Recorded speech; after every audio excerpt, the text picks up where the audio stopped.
Yo, yo. What's going on? What's going on? What's going on? What's going on? How everybody doing today? What's going on, everybody? Can everybody hear me okay? Of course. Hey, what's going on? Mark, Dave, want to say how y'all doing today? Good. You're good. I'm checking to see right now, though, if you went live on Instagram, but I ain't see it yet. Of course, we live on Instagram right now. It's just a minute delayed. So, unfortunately, if you're on Instagram, if you're not following us up on Twitch, YouTube, or even Facebook for all that matters, you're not going to catch us in real time. It is a minute delay on Instagram. So, it is on there, Mark, just so you know. Appreciate everybody joining the podcast. We are back after a long, it's been a couple months, 6 months to a year, something like that. We also added a new co-host to the show, Dave, which is aka Signed and Slabbed, aka Super Dave. He's gonna bring some different energy and new insight. We also got my boy Mark Kobe Collector _81. Well, sorry, Kobe _Collector _81. He wants to be different, but that's fine. So without further ado, we are Prizm Gawdz podcast. Last week we talked about the national. And I know a lot of people was wondering why we didn't go live. So guess what? We didn't go live because we wanted to figure it out first. We wanted to play with some different ideas first, which is why we are here now live finally. Plus we wanted to break in Dave and make sure Dave was going to be able to be up to par. No, I'm just kidding, man. So I actually am pretty excited, man, about today's topics. We're going to kind of give everybody a chance to talk about last week's YouTube show because it was live. It wasn't live. So if you haven't seen it, feel free to go to our YouTube show, which is Prizm Gawdz TV, or also again on Twitch. We'll be there, and you can go ahead and check out that episode. We talked about a whole lot of stuff, pros and cons of the Nationals. I thought it was a really good episode, and it kind of came. We kind of didn't have any alternative motive. We just kind of like just went with it and ran, which is why we're kind of wanting to have a hangover conversation about some of the things we didn't talk about. And I'll kind of give Dave the floor to kind of start that off, and then we'll jump and get this thing going. And then today we're going to talk about some other topics, some really good topics, by the way. And I don't know what's up, Call the Buyer. This guy's bigger than what I remember him being when we were a year or two ago. What's up?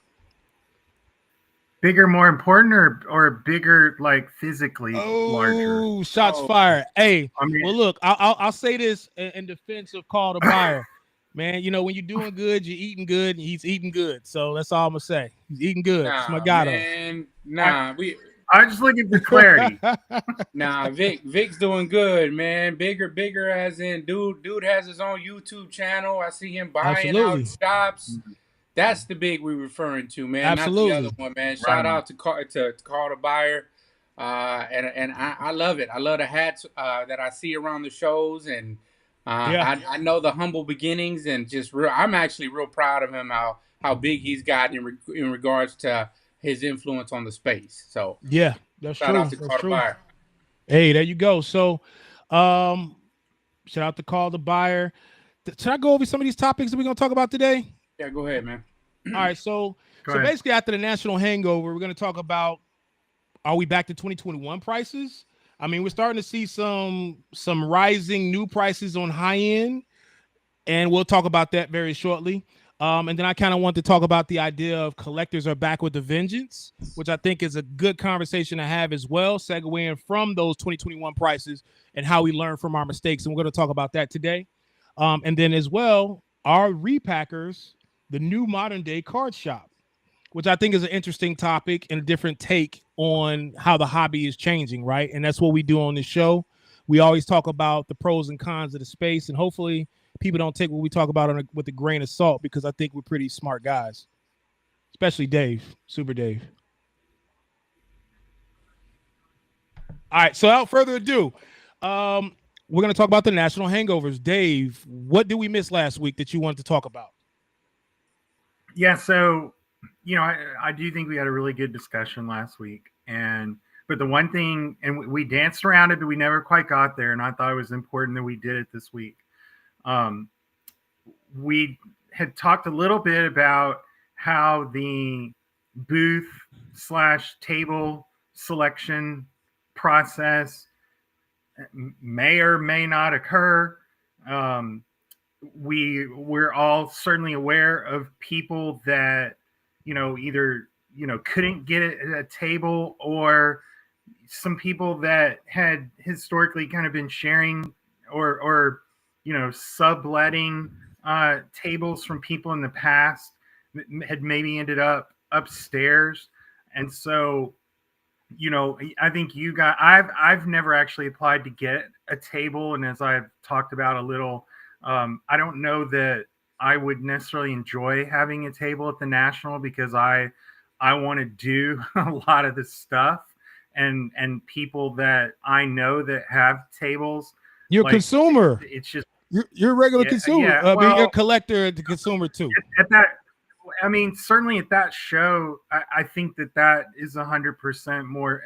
It's more true than it is at other shows. But look, I wanted to make sure we came out with that. I want to give you guys a chance to kind of talk about it, but I also want to set the stage a little bit with it. And you invited me here, so you knew the smoke was coming. Go. I'm gonna pick on somebody that is an easy target for a second, but not necessarily in a negative way, but in a way to kind of get people thinking through, what had gone on. But you think about Jeff and Cards HQ, Sports Card Investor. What's their pricing service? It's escaping my mind right now. But look, they had market movers. You talking about their different different aspects of their business. Yeah, so Cards HQ, they kind of 100%. Like Cards HQ had a buying station downstairs. Market Movers had their booth. SCI had his booth. They also did the kids trade area, which I think is fantastic. But then they also had a booth for their graded Grails repack product. So you're looking at kind of one person or one affiliated group of companies had 5 different spaces down in the area that I think guys like you two would have loved to have had a single table in. And so that to me, indicates that maybe there's more to this hierarchy selection than people want to say, because, I do think that the hierarchy, for people that don't know, the hierarchy is kind of done based on how long you've been in the hobby, how many times you'd set up at the National. And that's, I think it goes from 1 to 45 is what I believe happens. And so, somebody like Jeff, I think just in terms of card booth space, couldn't probably be more than like a 3, which is quite frankly not very high in that I agree. And so, what else is out there available to people, and is there some sort of unique way to kind of cast yourself into the ring there to maybe get space? So that I wanted to get my thoughts out there, but then kind of hear from you guys about what your real experience is, and some of the things you've run into, and maybe some ideas you have to kind of try to break through what seems like a little bit of an invisible barrier there. I think that's a great take, because I don't even think I'm a level 3. I think I'm probably like a level 2, I think, at this point. I've only done the show under my name probably 3 times, I think 3 times. And the other times, of course, I've had help.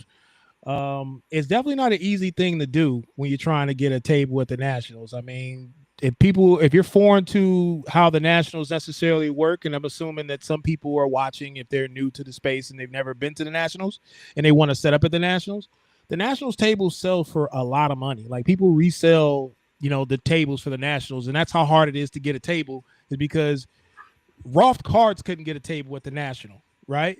And he's a big influencer in the space, right?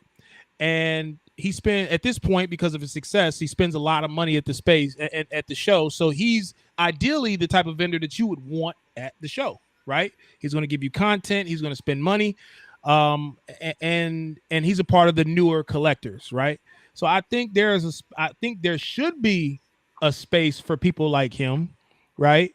But at the same time, though, I mean, there's people who've been doing the Nationals for 10 years who like people like Gerald, like G. Like, I mean, he's been in the Nationals for 20 years. Easily, yeah. Let's just say 10 to 20 years he's done a table. And unfortunately, the rules have changed. It's a lot harder than it was, to get tables, the last couple of years.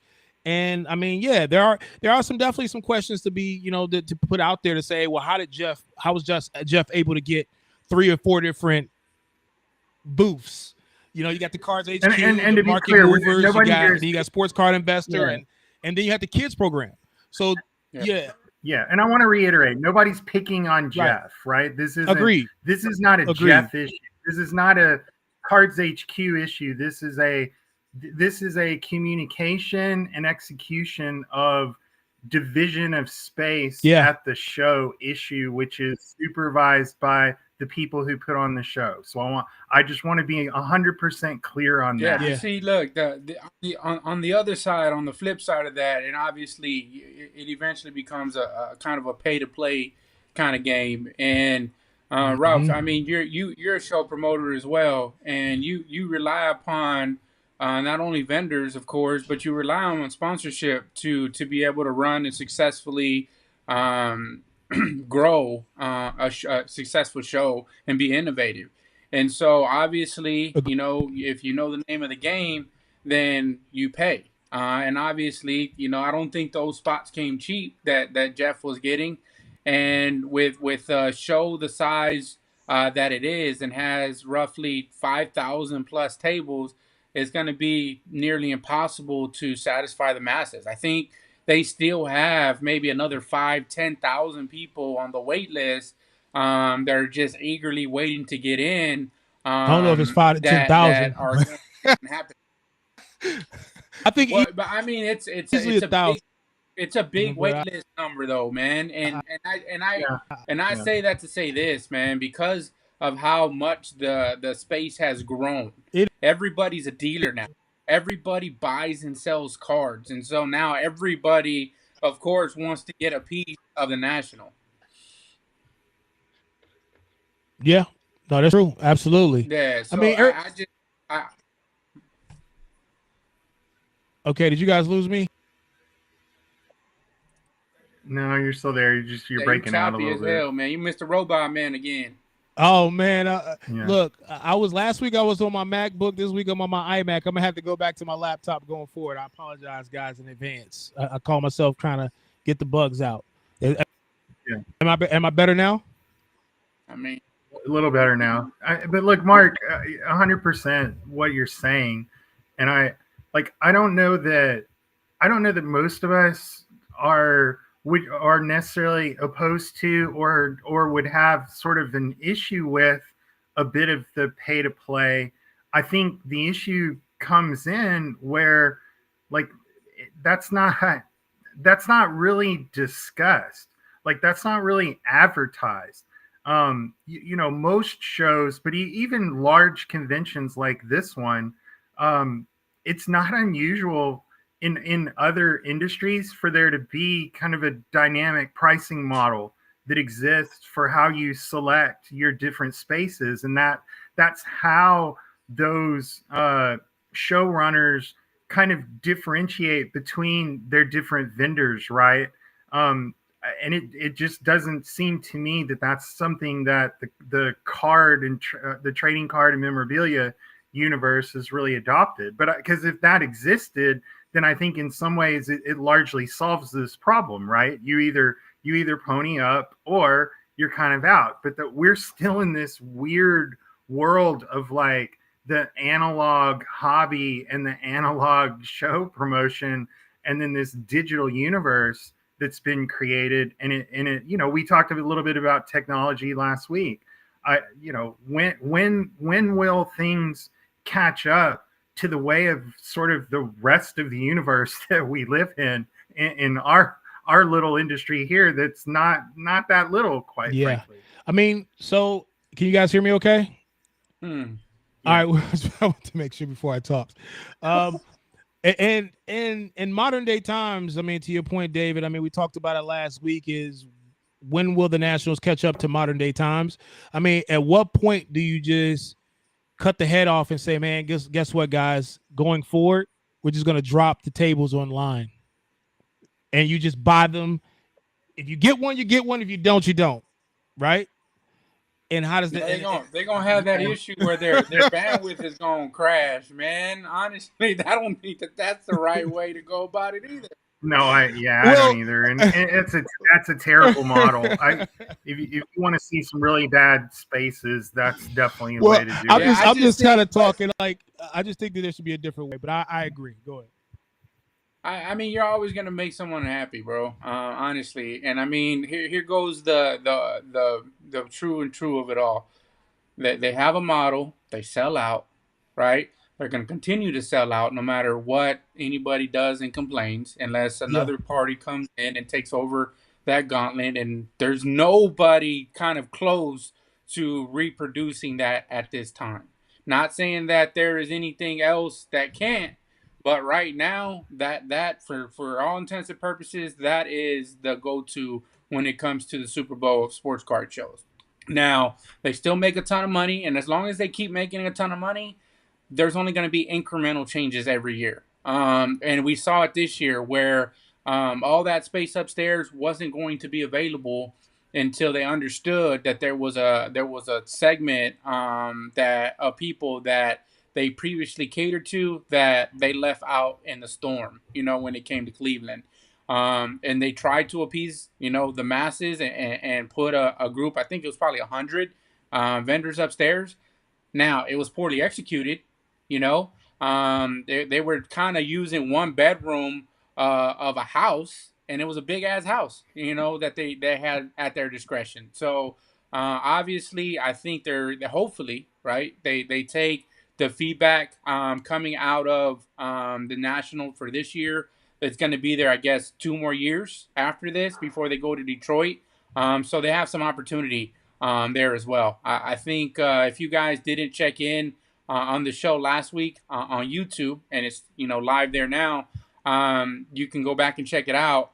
But, you know, Dave had a very, very interesting dynamic. He said, put the breakers up there. They'll find a way to advertise and get people up there, which would allow that segment on the Breakers Pavilion that was downstairs, you know, to go upstairs and open up some more opportunity downstairs. So be sure to check out last week.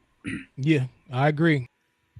All right, so we got a couple other topics we want to kind of segue into right now. I know we talked about the Nationals for a minute, an hour and a half last week. We gave an extra 20 minutes this week. If anybody has any questions, concerns, feel free to drop them in the chat. What's up, Collector Creative? We appreciate you chiming in the YouTube. Make sure you click and subscribe to our Twitch channel as well. I'm gonna keep reiterating that because we want to pivot over a little bit. So the next topic, I mean, we're starting to see a lot of astronomical numbers on these high-end cards, and I know at one point in time, because I mean, Mark, David, we're part of the. We're currently, you know, we're part of the, what do they call that? We're the weekend warriors, so to speak. Shout out to Tony Devine, being able to go out every weekend and enjoy this life of going to different cities and countries and buying, selling, and trading, right? we're starting to see high end become easier to sell than it once was at one point in time. 2021, I mean, what's crazy is like it's weird because like sometimes like a $10,000 card, depending on who has it, can move faster than the other person. But it is what it is. But we're just kind of starting to see 2021 prices again, or we're starting to see bigger prices. What do you guys think, Mark? Well, I say this, and there was a lot of rumblings coming out of the National because that's the one thing that I hate about private sales, and that's why private sales are an avenue to go through, is because they sell, they're discreet, and it doesn't really impact the hobby until an auction goes off. And a lot of the times, if your ear is to the streets and you're a road warrior, you can kind of pick up on what's happening before it happens in real time, where it's broadcasted to the masses. And so I tell people a lot that if you want to know what's going on in the hobby and you want to know what the temperature's like, go to your local show, go to a show, right? On the weekends. You can kind of see what people are looking for and buying, and you kind of can hear what the prices are going for.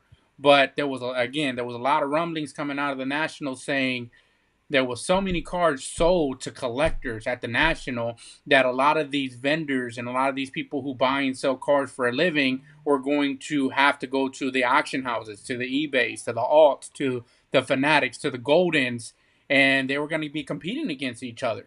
Because we're seeing that you can win an auction on Thursday and then go to a show on Saturday if you get the card in time, but that's a whole nother subject, right? Or the following week, and you can sell it for 20% more just because of how hot the market currently is. And I think we do have a more educated buyer. We're not spending thousands of dollars on Zion Prizm Silvers anymore.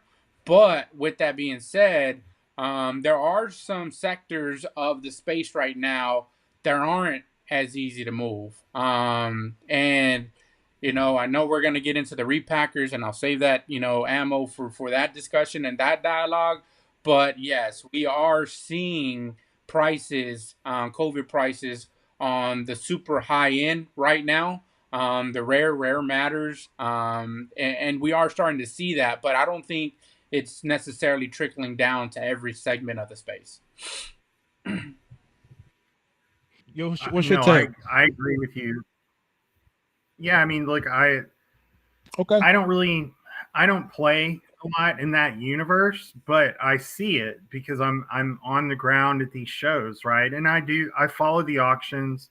And I have a phone, I have an Instagram. There's an endless scroll, has been for years now, of this new record and that new record and all of that. But one thing I think about, and I'm interested to hear you guys take, because you do transact at times in some of those sorts of cards. I always hear they're being sold to collectors. And then I like roam around in Dallas and I see a bunch of those cards, and they're not sitting in the cases of collectors, boys. Yeah. They're sitting in the cases of people that are, professionally doing this to make money. So, I've questioned in the past, a couple things. Number one, I think it's safe to say now that, people that are doing this sort of full time in the space don't really like it when I get at them and kind of suggest that they're not collectors. But it's something I said last week, and I'll continue to say it. If you're a collector, then show me your collection. And by that, I mean, show me something that's not for sale. Because if you can't do that, you're only collecting dollar bills. You're not collecting cardboard. And that's okay. But we've seen people they don't really want to be called the flippers or the, arbitragers. They want to be called collectors because that is sort of what helps you keep views and clicks and things like that. But in that high end, I do become concerned that the breadth of buyers is not as much as people actually are led to believe that it is. That's a good point. And I'm interested in y'all's take on that.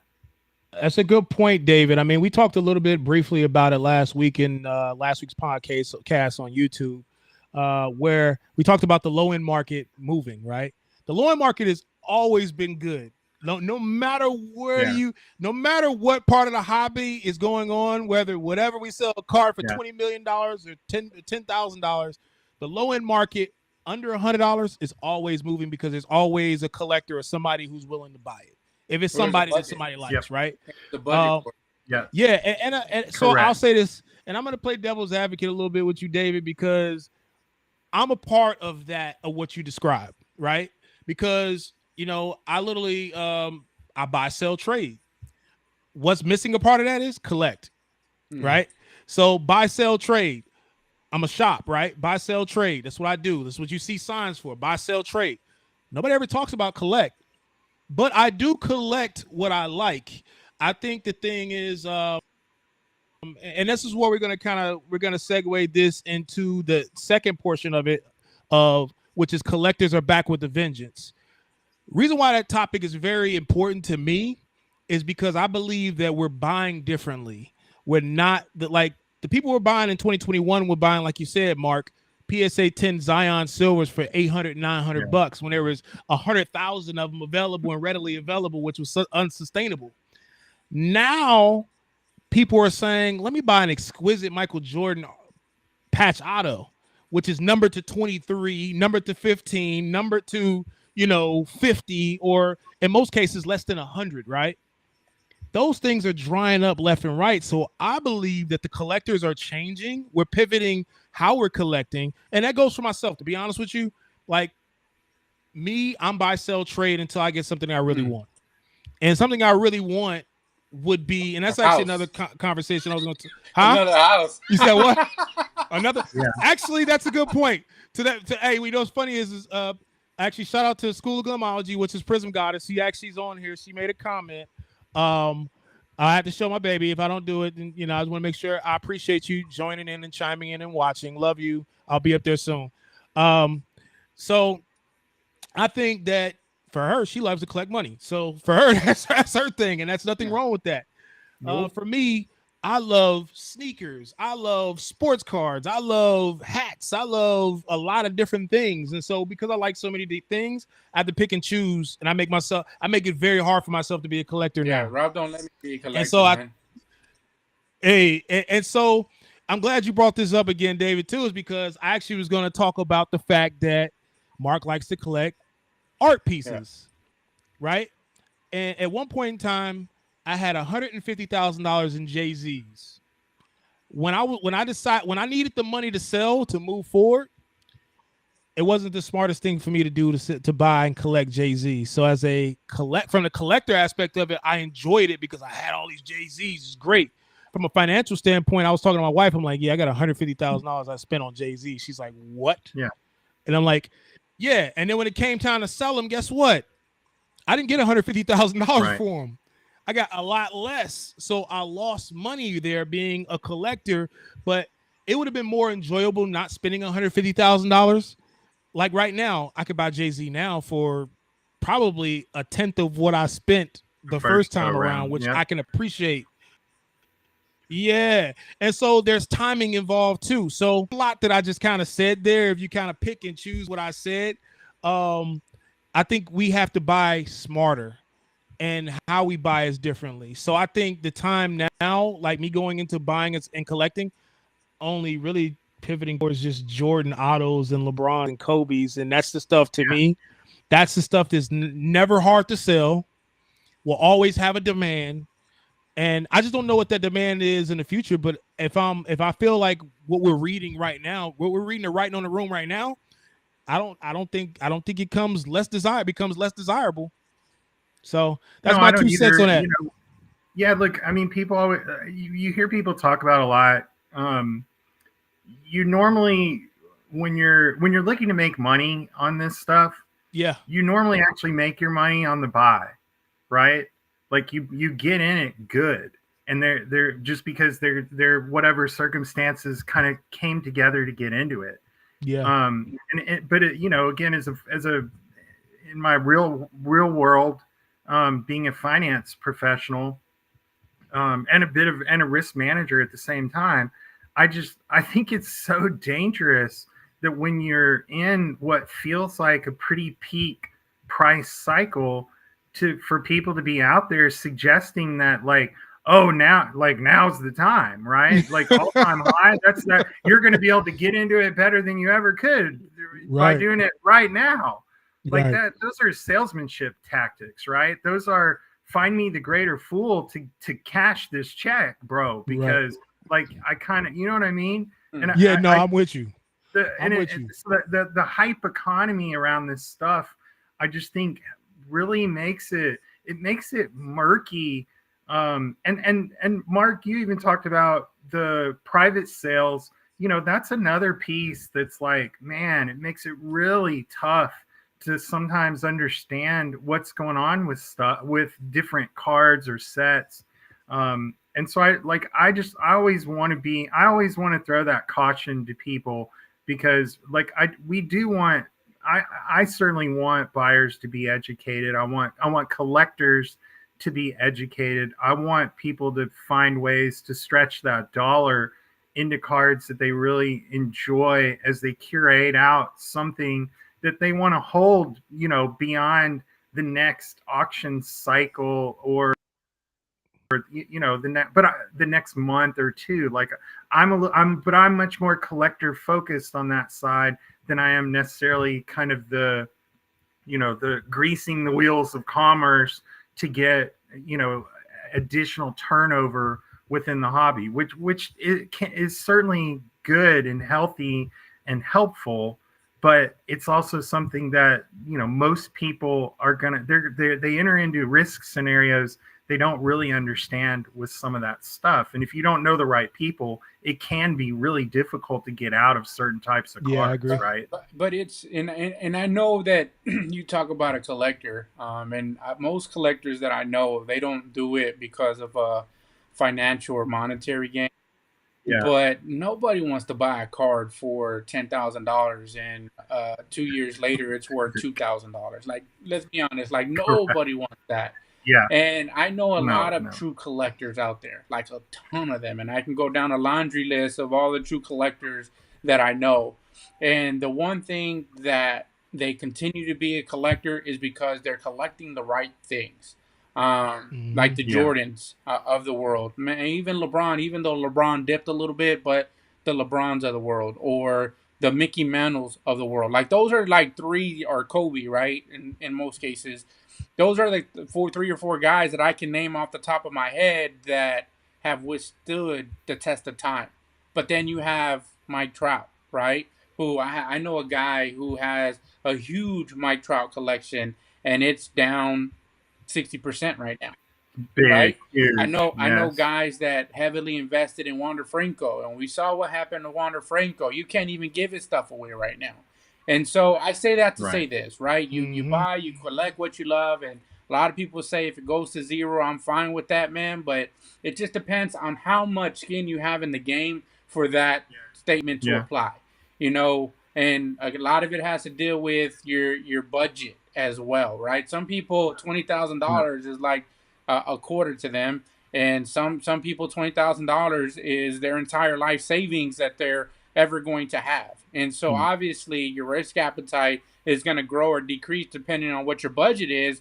But again, I say this, it sounds cute to say I collect, I don't care what if the thing goes to zero, but realistically, man, like I said, nobody wants their $10,000 collection to go to $2,000, man. And that's what makes it difficult to be a true collector in this space.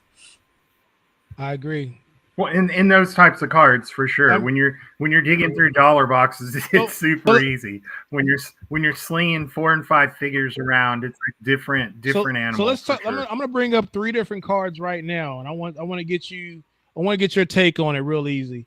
We'll say if it's worth it or not, right? Worth it or not. I'm just gonna say worth it or not. Recently, the Star Wars Superfractor, the Kurosawa out of 2021, Star Wars Galaxy, sold for $100,000.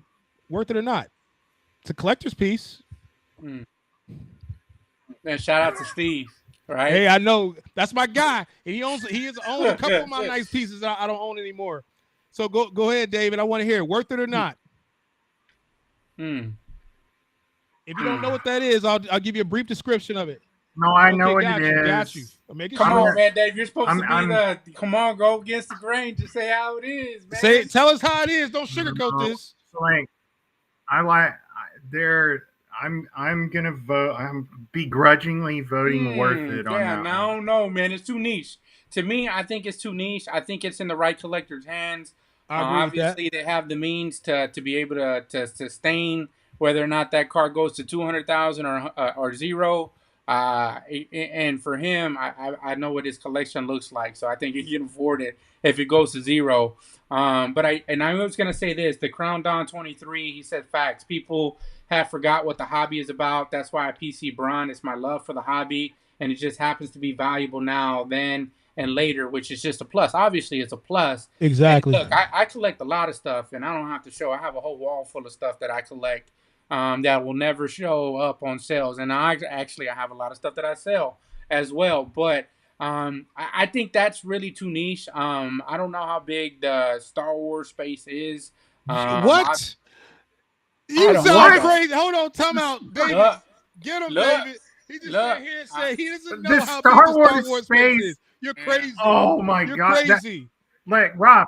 Roth, that's the only reason I begrudgingly voted for this is because I was like, that's one where, man, it really does only take like one or two that want it more than he does. And the Star Wars people are it's not my lane. Crazy.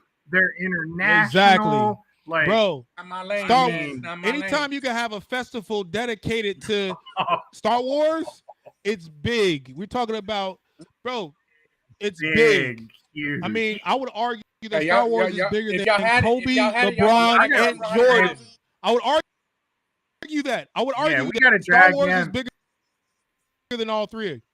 Man, we got to drag him to like one of these Star Wars conventions so that he can experience. Man, I'm a Baby Yoda fan, man. I'm a Mandalorian fan, man. I don't know what you're talking about. You know, I'm a Yoda fan. Well, then if you okay, that's fine. I'm all that, but I'm not spending $100,000. Even if I had, I'm not spending $100,000. But I will say this to Steve's defense, because Steve is a great guy. That card is an amazing card. It's an amazing piece. It's an amazing art piece. When I saw that, and what's crazy is that card was, as what's his name, the great curator said, it was actually pulled out of a box. David, you'd like that story. It was pulled out of a box at Culture Collision in Atlanta. It was sold from the first guy for it was sold to the first guy for $800. No, $500, and then it flipped. I think it was $800 to $500. One of them in Atlanta. $5,000, but it went for the $5,000. No, it sold 4 to 5 times. It went from Merlin bought it from one guy who pulled it out of a box for like $800 to $1,500. Then $1,500 changed to $5,000 to go into Great Curator. Great Curator does 15 to 20 grand to Dabs, and then from Dabs he held it for a couple years. He didn't really want to move it, and he found the right person, and it went to a right home. It's a right situation. I will say that Steve bought a lot of my high-end Star Wars. If you look on my Instagram page, a lot of my big Star Wars stuff, I had the vision to. So part of what you said, David, I bought that stuff to keep it initially. So but let me say one thing though while you're on that. Go ahead. And it's something that's come up time and time again here recently, just in crossing my path. What something is worth and what somebody is willing to pay or let something go for are two different things. Okay. The piece, that Kurosawa piece, might be worth $25,000. Okay. It Open might auction? be worth that. Okay. If you poll 100 people, 100 people are going to say it's worth $25,000. Okay.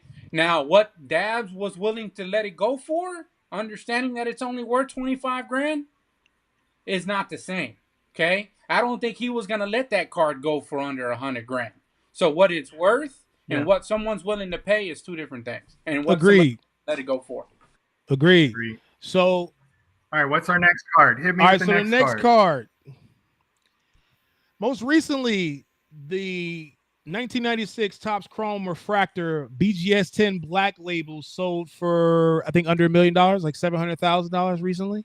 I don't know how recent. I looked it up before I got on here, man. I felt like I saw something. Of The who? Black Label Topps Chrome Refractor, 96, Kobe Bryant. A couple years ago. I think it sold for like a little bit over. I want to say it sold for 700 grand, but even if that's not the case, in 2021 it sold for 1.75 million. In 2022 it sold for 795,000. Is it worth more now or is it not? Yeah, 100% worth more. It's worth more than 800,000 right now. Yeah, go find another one. Okay. There's only two black labels. There's only two black labels. That's what I'm saying. I mean, if you look at all the copies right now, a lot of them hulked. They're all green. And so even the BGS 10s that have been running haven't been extremely clean copies. Even a BGS 10 ran the other day. It did like 132 while I was researching the last time that card sold. That card easily is going to do $2-3 million the next time it comes to market. You think it'll sell for 2 to 3 million? You think it's going to surpass the 1.75 million? So it's worth more now. Yeah, it's his best. It's his best rookie. Like it's his best rookie card in existence. All right, I'm voting. That may be what it sells for, but this was a worth it or not conversation. I love Kobe, and I'm voting not worth it. There are so many other awesome Kobe cards. And listen, I own one of those Topps Chrome refractors.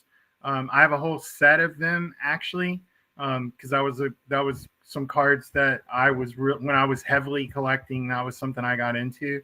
But no, there's hundreds of maybe 1,000 awesome Kobe cards out there. So for me to say that card would be worth it would be crazy. Nah, give me the money.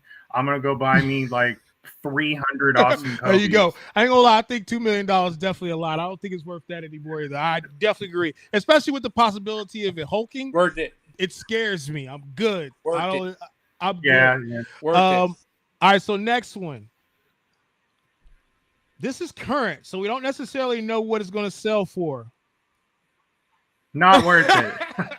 Dual logo man, Michael Jordan, Kobe Bryant. It used to be worth. I remember. I don't want to say the number. But Gerald used to own this card, man. It was an amazing card. I ain't gonna lie. If I owned that card, I don't know if I would have ever sold it. Oh, you would have sold it. I don't Ralph. man. I don't know. I think that's one of those cards. I mean, I don't like Kobe enough to. I'm just kidding. But I honestly, I don't know, man. But right now it's at $5 million. Is it 12? Easy vote for me. Not worth $5 million. It's probably going to do closer. No, not even close. I'll buy two. I'll buy two actual. 8 million. No, I'll buy.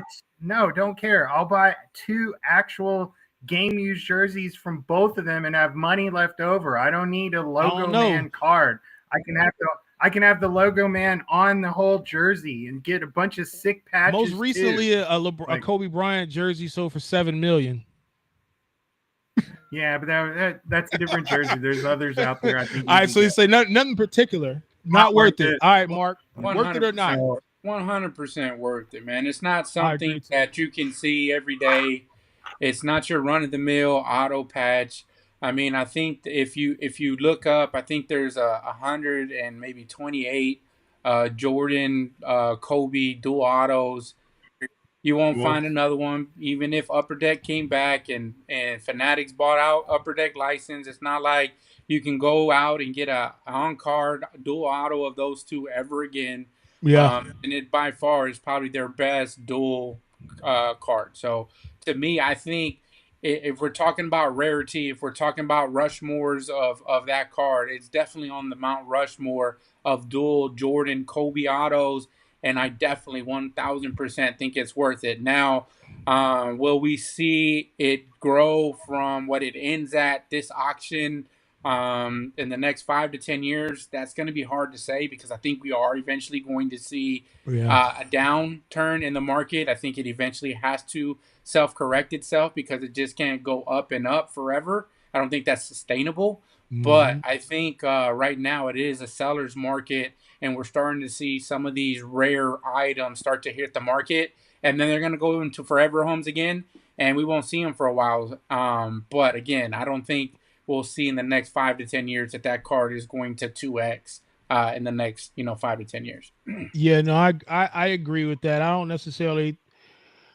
As much as I like the card, I don't necessarily think it's worth it. Especially, I mean, if it gets to the $8 to $10 million world, I just don't necessarily think that's just one of those pieces. Now, I mean, if you have to compare it to a 52 mantle PSA 10 or a PSA 10 mantle, right? But there's it. Yeah, man, I hear you, but I'm just putting numbers out there. You run out 14 or 14 yeah, million. 100%. Listen, 14 million versus like if it does 8 million, right? It's only one of those other cards. The point I'm going to make is like you run out of buyers, guys. Like I don't know anyone in my life that could go. Well, I mean, people that could do that, they don't buy this stuff right now, and and most of the guys I know never will. Like when $10 million, you could buy like a whole company for that, like a great company. The crowd down 23. You know what I mean? You run out of buyers at certain levels, and that like doesn't mean that you still can't have bidding wars, but it just like, man, the scope of folks that you're going to be dealing with at that level goes down. But so you said it before earlier. It only takes two. That's right. And one other person reference Crown down 23. He said he's a quantity over quality guy, right? I'm a quality over quantity guy when it comes to collecting. For me, I'd rather have the one. Both. I like the nice ones. Yeah, I like the nice ones too, bro. And for me, it's like that's what I try to buy. I buy what I like, and I sell what I buy, right? So to me, I'm more of a quality guy because there's going to be the arguments that it's worth more today than it was yesterday because of the quality of it. You know, and to me, it's like if you have the quantity, them those are things that you're gonna see every day, and that's what we're starting to see with case hits. And that's probably not what you're alluding to right now, but man, everybody's looking to buy case hits, man, 100%, 120%. Right. And I gotten to a point where I hate them, right? Like I don't buy downtowns, I don't buy uptowns, I don't buy any of that stuff, just because of the taste that I have in my mouth right now. That's all everybody wants. And to me, they're not even that nice of a cart, right? And like I said, when you all notice that like there's cases full of them, like the National had number of different people had full cases full of them. When we go to Dallas, like those cards would never last past Thursday morning. Like they're lasting the entire weekend now. But now some of that partly is a pricing issue. But it's, at the shows we go to, it's not like the repackers and their front runners aren't running around trying to scoop that stuff. But even those guys have limits on what they've been willing to pay for those things. And so, I think that game is coming to an end very quickly because people have really are realizing that they're so plentiful now. The fact that they're a case hit doesn't really mean anything. And as you're trying to get those into the hands of your true like player collectors, or maybe somebody who might try to put a set run of it together, by the time you can do that, like you may be losing money. And as Mark said, people don't. It's not just 10,000 to 2,000. People don't want to spend $1,000 and wake up 3 weeks later and they can't move it for $750. Like so that case hit game, I think, has gotten really, really tough. And as guys like y'all move out of it too, like the liquidity starts to move away. I will say this, but I think that's good. I will say the only cases that I actually really like and enjoy are the Kaboom Gawdz and the one-on-ones we see. Like the PMGs are doing, right? You got to see what the new modern day. What's wrong? I'm okay. You sound like a robot, but you're good. And then you sounded like you hit fast forward on yourself.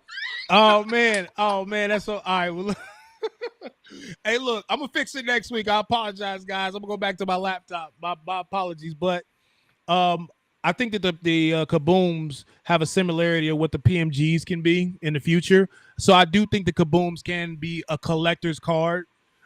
Because I think everything from the past repeats itself at some point in time, and I do believe we're going to see those next modern day mishap things happen. Like, I mean, we just seen Rolf cards sell a one-on-one Jaden Daniels for $500,000, right?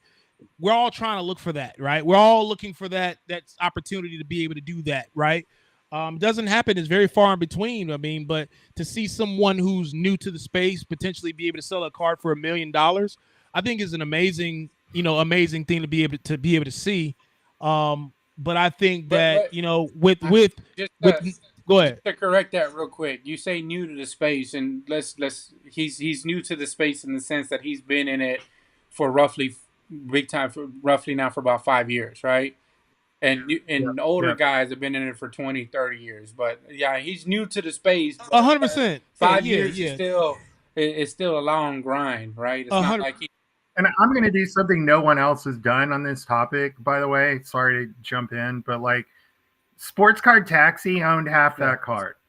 So like everyone, Roth gets all the headlines. Yeah. Taxi owned part of the cards. Yeah. Everybody. So Taxi, like I need that $100 comment bonus for shouting you out. Hey, your partner doesn't even do it when he's talking about it. So anyway, there's I stand corrected. You're absolutely right. But I was more so just saying that it's amazing to be able to see someone. I ain't gonna lie, I haven't sold a card for $500,000, right? So the reality is if I'm able to do something like that, I think that's an amazing thing to see for someone newer than most. Because I'm sure there's people who've been in this space for 20 years who've never sold a card for $100,000 or whatever, right? So I'm just saying that from an aspect of what he's done is commendable between Taxi and Roth. But the one thing I will say is I've had conversations with them and they were willing to wait. And so from a standpoint, they were willing to hold. And I think in my mind, after talking to Roth, I know, David, I know you probably have something to say, but I was going to say that I think he was a collector. I feel like he was a collector of Jaden. I honestly, and the only reason I say that, hear my point, David. I know you're going to disagree. I've heard him turning down $200,000 before, and knowing what he's paid for it, right? To me, that's a lot of money to turn down. You have to really believe in someone or like them enough to be able to endure. So to your point, Mark, you said I would have sold the dual logo man of Jordan and Kobe. If somebody offered me $1 million and I needed $1 million, it's probably gone. And you had $50,000 into it, it's gone. It's gone. Somebody offered me $350,000, it's gone. Agreed. 100% agree. Do I like the card a lot? Am I a collector of it? Do I love it? Absolutely. Would I have thought it was going to sell for $5 million? Absolutely not. But it's definitely a collector's piece, but it's one of those things that, like you guys said, it only takes one other person to like it more, and then that's what we are. I know we're running out of time, guys. We got one more topic, and I was just going to say one more important topic. I know you guys haven't said much about the graphics before the show started. I don't know if you guys liked it or not, but y'all didn't say anything, so I'm just going to say I know it was an amazing job. Thanks. Appreciate it. What'd you say? Yeah, I wish you would have put that same kind of energy into you not looking like a robot. So, I mean, shit, AI help you out with your robotness, man. That's what I look. I'm just trying to say something here. I just want to be very clear. I mean, how I look like him? Yeah, it's pretty good, but there's no gray in the beard. Oh well, I tried, and then here we go. I got a haircut. Otherwise, it would have been spot on. But I got a haircut. I ruined it. And then, I don't know if that's really me. That's like well, yeah. There's no hat. Like that should show you when you're like when you take your hat off and you're sitting over there rubbing your head like this, contemplating your next move. Yeah, you're too cool in that one, man. Well, either that, you have to get on here with the fresh fade and some glasses. No, you got to play the part, man. You can't have. Stop. Dave don't have his locks going, so I guess you need to put him a hat on too. No, it's all good. So look, all right. Last topic of today is: are repackers the new modern day card shops? This is a cool take on what Dave had talked about earlier, because he talked about how PSA was working with repackers, and I guess they're supplying the repack, and it's so many different elements of the repack game that is changing constantly. And man, I think the repacking, for the most part, within the last 2 years, I felt like it kept the hobby afloat for a while. We were on life support almost. Leading 2 years ago. 2 years ago, after like we had a lot of different bad sales, realistically, I feel like the repackers definitely saved the hobby for a short period of time, and now it's changing, and it's a little bit more like the modern day card shops, because for one, they're open 24 hours a day. 24 hours a day, nonstop. I have access to buying, selling, trading cards. I mean, I'm saying, like, I mean, I'm always I don't online. know. I think the repackers are too dependent on buyers and sellers in the hobby, right? So it's not like they're physically going out table to table, and I guess some of them do, but They they're too are. reliant on people to go out there doing that. But I will say this, and I know y'all gave a little shout out to Jeff and his team at Cards HQ, and I think that there was a lot of other shops that kind of gotten outdated, you know, and a little prehistoric. But I will say that Jeff had the vision when he opened up Cards HQ. A lot of people thought he was crazy for dumping like $5 million into that shop. But I will say, man, it's like walking into like a main event, Dave and Buster's for cards when you walk in there. So shout out to those guys and what they did there, man. They brought back the hobby shop to the casual consumer. But yeah, I think I see you're breaking on. You're trying to cut me off. You can't even cut me off, man. It's like your car turned off. And I'm not even talking right now. Okay, now I was just gonna say, in terms of the repackers, man, they definitely provided some liquidity in the space that much needed it after the COVID pandemic kind of panned out and everything started going down. Obviously, they kind of slowed down a little bit, but they did provide that liquidity that was much needed in the space, and it allowed for a lot of people who were casual buyers and sellers in the space to come in and to be able to make a living off of it. So I will say kudos to them. Obviously, you can have a big checklist and have a lot of pros and cons on what that's done to the space. Everybody sells to repackers now, right? If you walk up to a vendor at a table, they don't even like to sell under a 95, 90% because everybody's like, I can just sell it to them for 95 to 100%. Well, I'm going to sell it to you for 80. But the thing I know is repackers don't buy 100% of the cards. And more than likely, that's right, everything that's in a showcase is a reject that went to a repacker. So I just be careful with that. And honestly, I'm from the frame of thought, man. It's an ecosystem.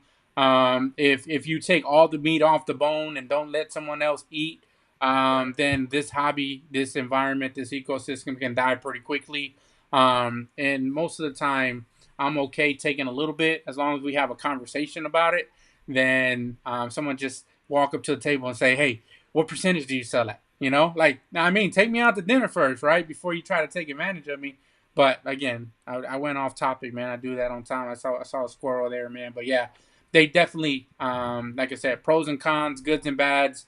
I think they did provide the liquidity. But shout out to Cards HQ and what they've kind of sparked. Because now Tom Brady has his shop. We saw the Burbank guys out there revamp their shop. And I do like what I'm seeing in regards to the innovation that's coming forth. Look, I think on the repackers, you know, what I think what we're going to see is a continuation of what we've seen, which was a lot of people rushed into that space. A lot of people that were trying to make quick bucks at low margins and flip and just turn stuff over. That's how they were making their living, right? They have a target on their back, because what we've seen from what I'm going to call the more professional, the real companies that have dozens of people working there and doing this stuff. I think we're going to start seeing more checklists. We're going to start seeing, better clarity of delineation of what is a hit and what's not. And I think we're going to continue to see moves to streamline the types of cards that exist in each type of these repacks. So in a way, you're going to get curated baseball product or a curated player product or a curated basketball product of certain years, that kind of stuff. Because I think that that's what the customer has been basically begging for. They want to buy the cards that they want to buy. They got tired of of spinning the wheel of uncertainty every time they're plunking down a few $100 or up to $1,000, whatever it may be, here and there. And I think that as the manufacturers have sort of pushed higher end products, because you think about Dynasty Baseball is a good example, right? Those things came out, at $1,000 or $1,200 a box initially, but then they got kind of run up to maybe $2,000, $2,500 per. And it just became nearly impossible to pull a card out of there that would be worth that. But like the Blez guys, for instance, they were running around buying up Hall of Famers and All-Stars from Dynasty. They put their own repack product together. They blasted through the first series like fast. They went through the second series pretty quick after that. And I think maybe they're already done with their third. So what happened is your consumer got educated. They're paying a little bit more attention. They're not just complete degenerate gamblers now. They're trying to be a little more targeted with it. And so the people that were catering to the degenerates that weren't paying attention, like they're going to get smoked out of this fast, that's good for everybody. The more targeted your product can be, the better you can hit with your customer. And it's like we even talk about with shows, like you need to have your end customer in mind. And so I think the people that cater to that are the ones that are going to win, and the ones that don't, they're going to lose. And that's a place where now, if you do something too bad, too fast, like you're going to get scorched and like maybe done for good, right? Yeah, definitely. I definitely heard of people going crazy on like Flawless. I mean, people were going and getting those Flawless basketball breaks trying to chase, these logo man, and the logo man chase is crazy, but they're doing crazy numbers, but just jumping in that. I mean, you might spend $100,000 in one night. In one night, man. And walk away with a bunch of LaMelo balls. Look, here goes the thing, though. I mean, I think repackers are grooming these younger generation to become habitual gamblers. There's 100%. It's a different conversation, man. Different conversation. It's legalized in every state in America. Look, DraftKings and those guys, they're not legal in every state. They're not legal in every state. But you can hop on one night and hop in a break, and it's legal everywhere, right? And you can turn $100 into $1,000 just like that, right? Man. So you could turn 10,000 into 100 too. Some of the biggest cards have been hit for under $100.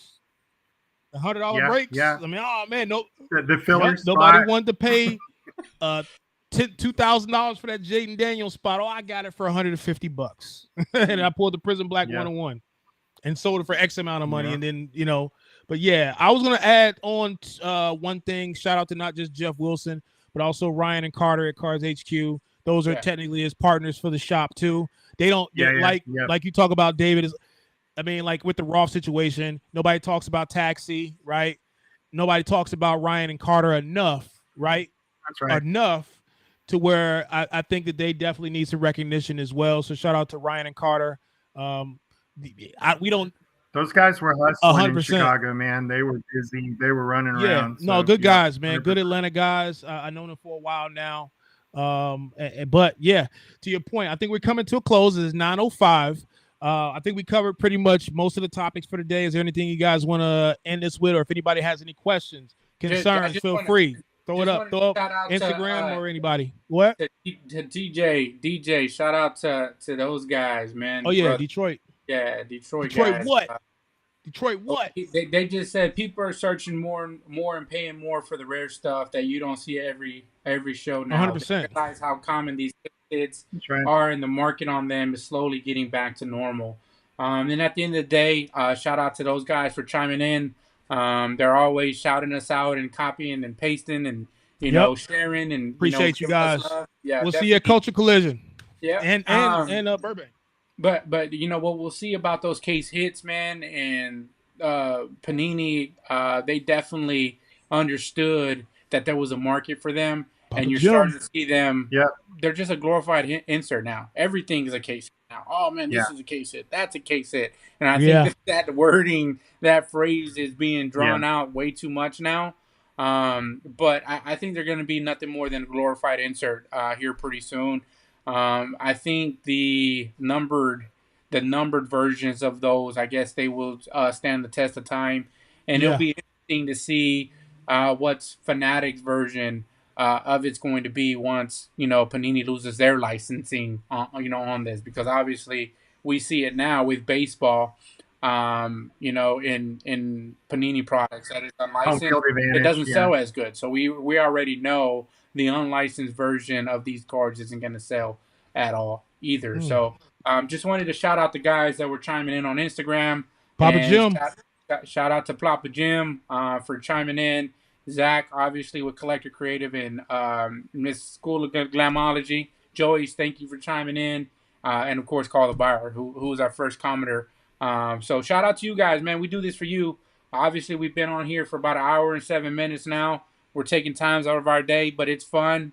Thank you, Dave, too. I know you're going to get to kind of the flow of it.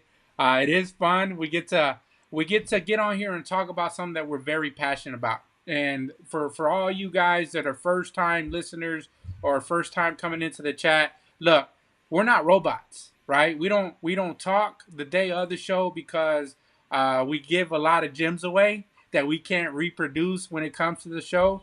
And as you can see, we're not all going to agree on every topic. And I think that that's what makes this space so fun and entertaining, is that as long as you can have a conversation about something, even if you can't agree on it, it's okay, right? Everybody is entitled to their own opinion, and this is a safe space. So definitely keep feeding us the topics. If there's something that you want us to kind of go over that you kind of had on your mind and you wanted a different frame of thought on it, feel free to hit the inboxes and let us know what you want us to talk about week to week. And know that, we're grateful that you guys chime in and do spend an hour of your time with us. Yes, very appreciative. Feel free to click and subscribe to the Instagram page, the Twitch page, and also our Instagram page, which is Prizm Gawdz. And feel free to follow these beautiful guys as well. David, Sign and Slab, Mark, Kobe _Collector 81, and then myself, Prizm _God. Coach Collision's 30 days away. I haven't shot that out, at least, especially. Next show will probably be it. We'll probably end up being Burbank. Oh yeah, what did it say? What did it say on your shirt? I don't know what that shirt says. Oh, need cash for cars. There we go, baby. Culture Collision shirt collab between us and Card Carver. Sorry, Tom. Great discussion, guys, today. If anybody has any topics for us for next week's show, feel free to send it to any of those platforms. We're definitely going to listen. We're going to talk about it. We're going to respond. Dave, you want to say something? All right. I have two final thoughts. The first is this will absolutely be the last time that I spend a full hour on the internet without mentioning Mookie Betts. So just be prepared for that moving forward. He is still a first ballot Hall of Famer. And you heard it here first. He's going to be the World Series MVP this year. The second thought that I feel important to share off of last week's baseball is Jose Altuve is still the Yankees' daddy. And with that, I'll stop. Also, what's funny is, I'll be honest with you. What's funny is I actually pulled up Mookie Betts' stats like 30 minutes ago while we were having a conversation. So I was going to tell you that I think Mookie Betts might be better than Albert Pujols. I'm not Albert Pujols, but he might have had a better career than Mike Trout. It's going to be. We're going to have to see how it comes out. I think Mike Trout's going to have over 500. He might have 600 home runs before it's all said and done. I think he'll be in this. Trout's going to have some counting stats that look better in the MVPs. He's not going to have a World Series unless he gets traded to the Astros. But that's right. Mookie's going to have an entire trophy case full of posts. Doesn't Mookie Betts have a World Series MVP? Multiple. No, he doesn't. MVP, but not an he has MVP. World He's Series got rings. 3 titles. Okay, well, that's what I thought. Okay. 3 rings, no postseason. So I'm sorry. I'm a White Sox fan, and the only time I watch baseball is when we get to the World Series. Sorry, and we just haven't been in a while since like '96. So you haven't been watching in 19 Yeah, I'm sorry. years. When you And I'll be at the World Series hopefully before I die and be able to catch a World Series with the White Sox. You like that, Mark? He gets that plug in there right at the end. Hey, all right, man. Look, if you want to go to the World Series, man, you can come to the Astros this year. You know where to go. Yeah, you can come to Astros this year, man. Oh no, it's fine. It's fine.